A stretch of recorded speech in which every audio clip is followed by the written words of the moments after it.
Hi friends, welcome to MAL news. ఈ వీడియోలో రోజు రోజుకు వంట నూనె ధరలు భారీగా పెరిగిపోతున్నాయి. ఈ నేపథ్యంలో ఏం చేయాలి అనే దానికి సంబంధించి ఇక్కడ మనకు అప్డేట్ అయితే వచ్చింది. అంటే ఒకవేళ ఇంకా పెరుగుతాయా లేదంటే తగ్గుతాయా అనే దానికి సంబంధించి అయితే చూద్దాం ఈ వీడియోలోని.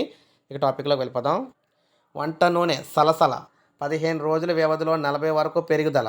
పామాయిల్కు పెరిగిన డిమాండ్. యుద్ధం సాగుతో కృత్రిమ కొరత సృష్టిస్తున్నారని ఆరోపణలు.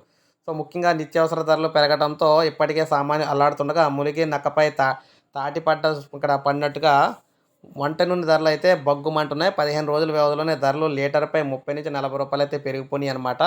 దీంతో సామాన్యులు అల్లాడిపోతున్నారు. ఒక పక్కన దిగుమతి సన్ఫ్లవర్ ఆయిల్ దిగుమతి కాకపోవడంతో పామాయిల్కి డిమాండ్ పెరిగింది.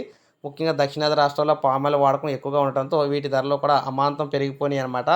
తగ్గిన సన్ఫ్లవర్ ఆయిల్ దిగుమతి కూడా వంట నూనెల ధరల పెరుగుదలకు ఉక్రెయిన్ రష్యా మధ్య యుద్ధమే కారణమని విశ్లేషకులు భావిస్తున్న ఉక్రెయిన్లో 80% వరకు సన్ఫ్లవర్ కొనసాగిస్తూనే ఉన్నారు. రష్యాలో కూడా ఎక్కువ మొత్తంలో ఇదైతే పండిస్తూనే ఉన్నారు. మొత్తం మీద అయినప్పటికీ కూడా దిగుమతి అయితే తగ్గింది. ఈ కారణంగా భారత్లో ఏటా 3 లక్షల టన్నుల నూనె దిగుమతి చేసుకోగా యుద్ధం కారణంగా ప్రస్తుతం 1.40 లక్షల టన్నులకు తగ్గిందనమాట. ఇండోనేషియా, మలేషియా నుంచి దిగుమతి కూడా చేసుకునే పామాయిల్ వినియోగం పెరగడంతో పామాయిల్ ధర కూడా అమాంతం అయితే పెరిగింది. అంతేకాకుండా త్వరలో వంట గ్యాసు, పెట్రోల్, డీజిల్ ధరలు కూడా పెరిగే అవకాశం ఉందని భావిస్తున్నారు.